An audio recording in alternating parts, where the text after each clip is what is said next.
9 मई को सेंसेक्स करीबन 880 अंकों की गिरावट के साथ 79,454 के लेवल पर रहा। निफ्टी 265 अंकों की गिरावट के बाद 24,008 के लेवल पर बंद हुआ। गिरावट की एक बड़ी वजह ऑब्वियसली इंडिया पाकिस्तान कॉन्फ्लिक्ट और हालिया क्लैश है, लेकिन कुछ ऐसे शेयर्स हैं जो इस गिरावट के बीच भी लगातार ऊपर उठ रहे हैं। कौन से हैं ये शेयर्स? इन सब शेयर्स में एक कॉमन बात कौन सी है? क्या अभी पैसा लगाना सही रहेगा? और चीनी कंपनियों का नाम इसमें बीच में कहां से आ गया? हेलो, मेरा नाम है उपासना और ललन टॉप के डेली फाइनेंशियल बुलेटिन खर्चा पानी में आज इन्हीं टॉपिक्स पर बात होगी। सोनाटा।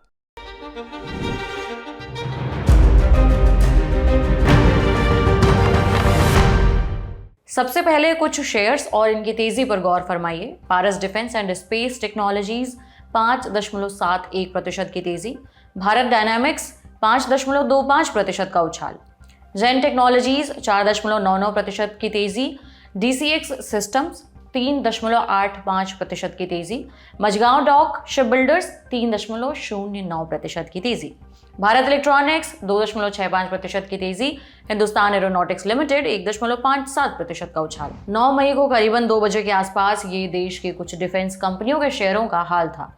सब के सब हरे निशान में। भारत पाकिस्तान के बीच वॉर जैसी सिचुएशन में जब शेयर बाजार लुढ़क रहा है, उस स्थिति में भी ये डिफेंस स्टॉक्स लोगों को मालामाल कर रहे हैं। यही वो कॉमन बात है जिसका हमने शुरू में जिक्र किया। ये सारे के सारे डिफेंस स्टॉक्स हैं। डिफेंस स्टॉक्स में ये सिर्फ आज भर की तेजी नहीं है।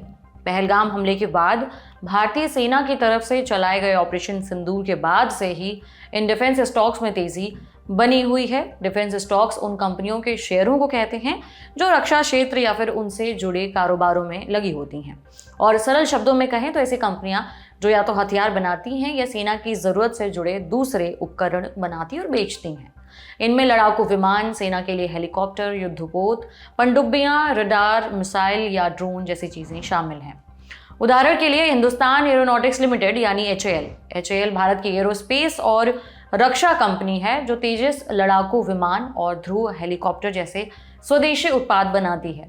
भारत डायनामिक्स लिमिटेड गोला बारूद और मिसाइल सिस्टम बनाती है। इसी तरह से Mazagon dock ship builders limited नौसेना के लिए जहाज, युद्धपोत और पनडुब्बियां वगैरह बनाती है। ये तीनों सार्वजनिक क्षेत्र की कंपनियां हैं यानी सरकारी कंपनियां हैं। एक और डिफेंस स्टॉक जो काफी चर्चा में रहता है वो है भारत इलेक्ट्रॉनिक्स लिमिटेड का शेयर। इसे शॉर्टकट में बीईएल कहते हैं। ये रक्षा मंत्रालय के अधीन आने वाली भारत सरकार की एक नवरत्न कंपनी है। ये थल सेना, नौसेना और वायुसेना के लिए अत्याधुनिक इलेक्ट्रॉनिक उपकरणों को बनाती है।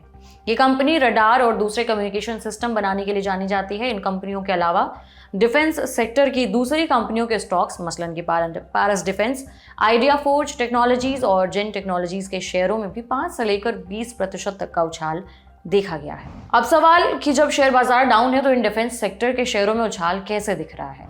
मिंट की एक रिपोर्ट के मुताबिक हालिया तनाव के बीच डिफेंस सेक्टर से जुड़ी रक्षा कंपनियों के लिए ऑर्डर फ्लो बढ़ने की उम्मीद है। वहीं मनी कंट्रोल की एक रिपोर्ट बताती है कि आइडिया फोर्ज टेक्नोलॉजी और जेन टेक्नोलॉजी के शेयर इसलिए चढ़े हैं क्योंकि इस बात की उम्मीद है कि इन कंपनियों को ड्रोन और मानव रहित सिस्टम की जरूरत पड़ेगी। इस बारे में हमने प्रॉफिट मार्ट सिक्योरिटीज के रिसर्च हेड अविनाश गोरक्षकर से बात की। उनसे समझते हैं कि डिफेंस स्टॉक्स में उछाल क्यों आया है। डिफेंस शेयरों में तेजी इसलिए हो रही है क्योंकि देखिए अभी इंडिया पाकिस्तान का जो वॉर चालू हो चुका है, हम सभी को पता है जब नॉर्मली वॉर शुरू होती है तभी सारे डिफेंस प्लेयर्स को उत्पादन बढ़ाने की बात करते हैं। इनफैक्ट काफी कंपनी ने ये भी कहा है कि अगले हफ्ते वो दिल्ली को जा रहे हैं, वहां पे उनकी मीटिंग होगी। और देखिए किसी को पता नहीं है ये वॉर कितना लंबा चलेगा। प्रीवियस जो कारगिल का वॉर हुआ था 99 में, तो वो करीबन 2.5 महीना चला। तो कहीं ना कहीं मार्केट को ऐसा लग रहा है कि अभी डिफेंस कंपनी वापस लाइमलाइट में आएगी, उनके प्रोडक्शन बढ़ेगा तो ऑब्वियसली उत्पादन बढ़ेगा, रेवेन्यू बढ़ेगा, प्रॉफिट बढ़ेगा। तो ये मेन कारण है कि आप ऐसे बाजार में भी, आज जब बाजार 200 पॉइंट डाउन था फिर भी आपने देखा कि डिफेंस के शेयरों में अच्छी तेजी देखने को मिली। तो ये तेजी डेफिनेटली इस कारण से हुई है कि अभी डिफेंस की मांग बहुत बड़ी है। और जो बड़े प्लेयर्स है जैसे कि भारत फौज हो गया, हिंदुस्तान एरोनॉटिक्स हो गया, भारत इलेक्ट्रॉनिक्स हो गया, यहाँ पे तो उत्पादन उनको कहीं ज्यादा प्रोडक्शन बढ़ाना पड़ेगा क्योंकि जैसे जैसे वॉर बढ़ेगी एम्यूनेशन की जरूरत लगेगी और इनका रोल बहुत क्रिटिकल होगा। अच्छा अविनाश जी, ये भी बताइए कि क्या ये डिफेंस सेक्टर के शेयरों में पैसा लगाने का सही समय है? देखिए मुझे लगता है कि मौका तो बहुत बड़ा है, लेकिन आप अगर सेंटिमेंट के हिसाब से कोई भी भाव पे अगर शेयर खरीदोगे तो मुझे लगता है कि वो शायद आपको इन्वेस्टमेंट का रिटर्न इतना शायद नहीं दे पाएगा, क्योंकि पहली बात तो आपको समझना है कि आपका नजरिया अगर 12-15 महीना है तो ही आपको मार्केट में कोई भी गिरावट आती है तो उसका उपयोग करके इसमें पोजीशन लेनी चाहिए। हालांकि हम अभी भी मानते हैं कि अगर नजरिया 12-15 महीने का है तो अच्छा रिटर्न आपको डिफेंस के स्टॉक्स में मिल सकता है, तो इसमें कोई डाउट नहीं। बट शॉर्ट टर्म में अगर कोई मान के चल रहा है कि भाई एक हफ्ता या 10 दिन में पैसा बनेगा, तो वो शायद नहीं होगा, क्योंकि देखिए ऑलरेडी शेयर के प्राइसेस भाग चुके हैं। अभी सभी को पता है कि डिफेंस की मांग बढ़ेगी, तो काफी लोग ऑलरेडी यहाँ पे पोजीशंस ले बैठे हैं। तो नजरिया थोड़ा सा लंबा रखिए, और कहीं ना कहीं बाजार में अगर थोड़ी सी भी गिरावट आती है तो उसका फायदा लेके यहाँ पे एक्यूमुलेट आप कर सकते हो। और मान लीजिए अविनाश जी कि अगर आगे चलकर भारत पाक का ये कॉन्फ्लिक्ट, ये जो लड़ाई चल रही है, जंग में बदल जाती है, तो इन स्टॉक्स का भविष्य क्या होगा? देखिए, हमारा जो पसंदीदा डिफेंस स्टॉक है वो बेसिकली हमने अभी आपको पहले बोला कि हिंदुस्तान एरोनॉटिक्स है। करीबन 75,000 करोड़ की ऑर्डर बुक है। अगले साल तेजस का भी डिलीवरी होने वाला है, और ये एक ऐसा प्रोडक्ट है और ऐसा कंपनी है जिसकी जरूरत इंडियन एयरफोर्स को बहुत पहले से थी। अभी प्रोडक्शन चालू है, तो हिंदुस्तान एरोनॉटिक्स में मुझे लगता है कि डेफिनेटली एक अच्छा विकल्प बन सकता है। दूसरा रहेगा आपका भारत इलेक्ट्रॉनिक्स, जो इलेक्ट्रॉनिक्स के फील्ड में बहुत एक वेल एस्टेब्लिश्ड प्लेयर है। इनकी भी हमने देखी ऑर्डर बुक करीबन 75-80 हजार करोड़ है। जनवरी टू मार्च के क्वार्टर में करीबन 25,000 करोड़ की ऑर्डर इनको नहीं मिले हैं।